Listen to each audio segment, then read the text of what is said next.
Let's look at how to find the minimum number of character deletions required to transform a string into a palindrome, while keeping the original letter order intact.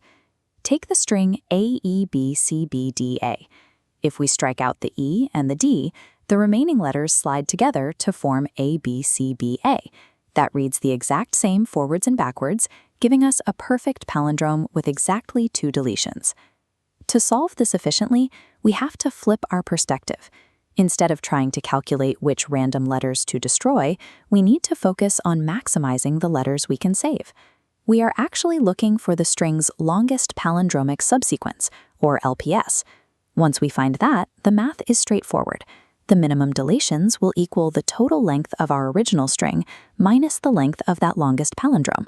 In other words, solving for minimum deletions is identical to identifying the longest hidden palindrome within the original text.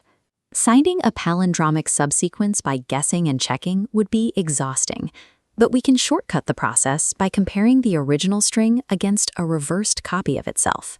Because a palindrome is identical in both directions, the longest palindrome hiding in our string is mathematically equivalent to the longest common subsequence, the LCS, between the string and its reverse.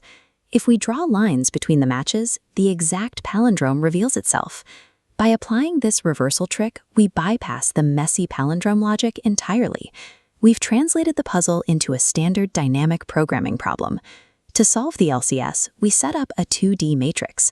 We map the original string across the columns, the reversed string down the rows, and initialize the first row and column with zeros to serve as our base cases.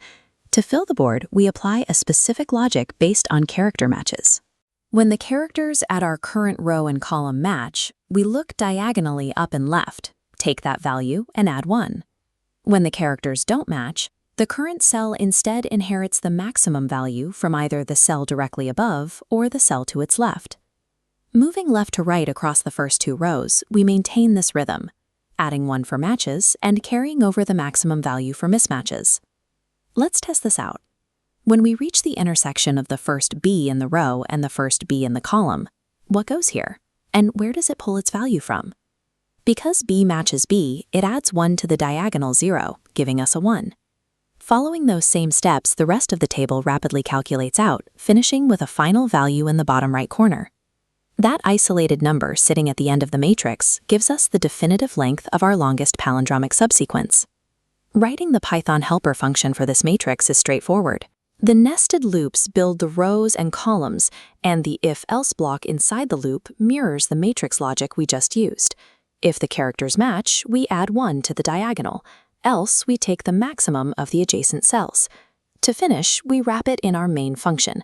We call the helper, get the length of the longest palindrome, and return the total string length minus that value. Returning to our string A, E, B, C, B, D, A, its total length is 7.